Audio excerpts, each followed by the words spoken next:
Barcelona take on Atletico Madrid, and guys, this is a huge game in La Liga. This is a must-win match for the title race in La Liga. We already know how tight it is at the top, and guys, I think that if you've seen what's happened to Atletico Madrid in the past week or so, I think that we got a very, very good shot. But guys, before I preview this game and we get straight into it and talk about the lineups, prediction, all the news regarding Barca and Atletico, like up this video. 12 likes is the target. And also subscribe if you haven't. Road to 800 subs, guys. We are almost there, so subscribe if you're new. Also, guys, make sure to drop your predictions in the comment down below because, guys, I want to see what you guys got to say. But, guys, let's get straight into it because unless you live under a rock, you would have seen in the Champions League, Atletico Madrid, Atleti, they got eliminated to Real Madrid yet again. But guess what? This time in unprecedented manner. We have never seen this before. A double touch penalty from Julián Álvarez is the reason why Atletico Madrid are going out of the Champions League. And Real Madrid, I thought I've seen it all. I thought I've seen all the most unconvincing ways, some of them I could say robberies. This one is just so unfortunate if you're Atletico Madrid and Julián Álvarez. And I have to say this, Barcelona, I think that we're playing an Atletico Madrid team that their heads might have dropped potentially. And also, Atletico Madrid and Real Madrid, both of these two teams, they went to extra time and penalties. So I feel like that this Atletico Madrid, one, they're tired.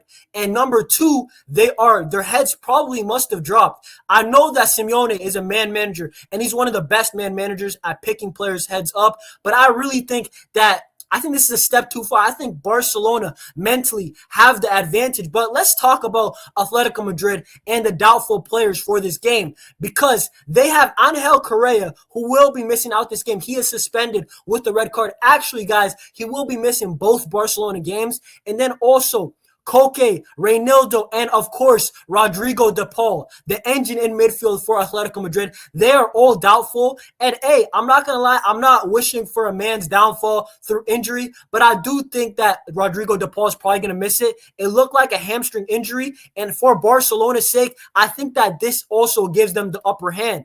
But guys, I also want to look at the La Liga title race because actually, let me move my screen down below a little bit. But yeah, guys, look at this title race in La Liga.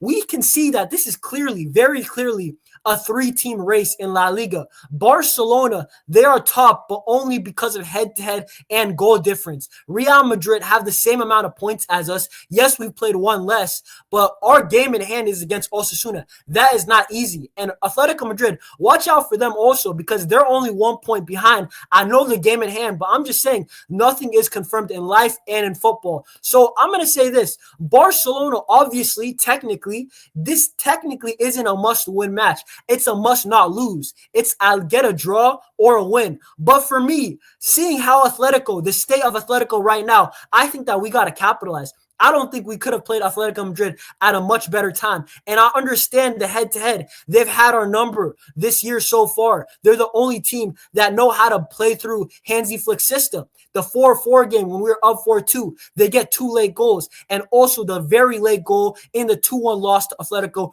earlier this year. But for me, guys, I truly believe that this is the best time to play Atletico emotionally and physically. I don't think that they're going to be up for it. I think that they're looking forward to the international break because they have been in bad form also in La Liga. You could see the last 5 games. Also, their last game was a loss to Getafe in sad manner, conceding 2 very late goals to Getafe, your local rivals. But guys, let's move on because outside of Atletico Madrid, let's talk about our club, Barcelona, and how we can actually neutralize Atletico Madrid. Because I feel like that number one, we got to respect Atletico's counterattack. We've seen it in the last 2 encounters. Atletico Madrid just scoring and their counterattack has looked the best against Barcelona's high line so far this season. Real Madrid and other big teams have not been able to exploit it, but Atletico have. I think that Frankie de Jong, he's going to start. He's been starting in all the big games.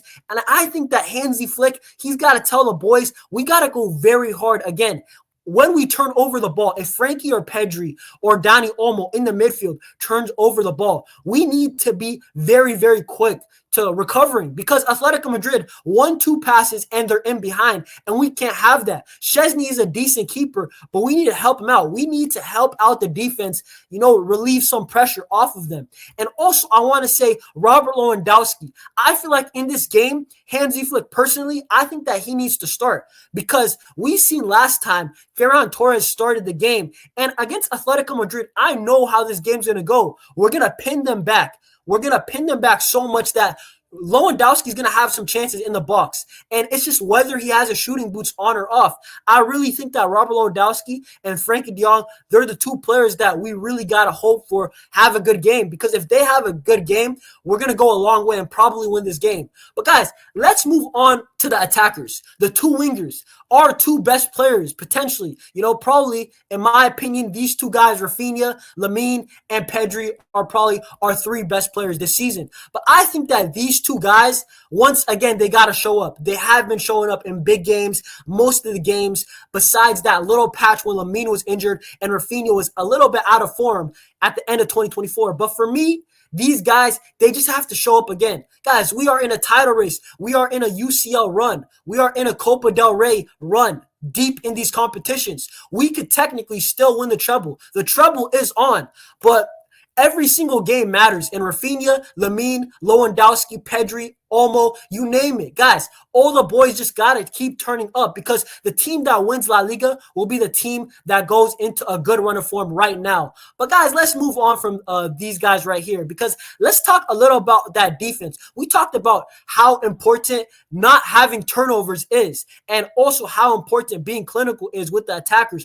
but also the defense. I want to talk about the defense a little bit because I think that Jules Koundé, I think Samuel Lino probably is going to start for Atletico Madrid because Javi Galán had a very, very poor game against Lamine last time. So I think Samuel Lino, if he is going to start, Jules Koundé has to lock him up because he's a very, very explosive, talented dribbler out on the left, the wing back for Atletico Madrid. And I think that, if we can neutrify him and Antoine Griezmann and Julián Álvarez, I think we'll be fine. Of course, Sorloth. But for me, Sorloth is more a man-to-man thing. If you see Sorloth, it better be Ronald Araujo on him because he's the only guy at Barcelona who has the size to even deal with him. But Atletico Madrid, guys, I said enough. Let's just look at this lineup that I put up. If I was Hansi Flick, I would go with this lineup. And in the comment section down below, if you disagree, let me know. But I'm saying Lewandowski obviously up top. It will happen. Last time Ferran didn't take his opportunity, right, against Atletico Madrid.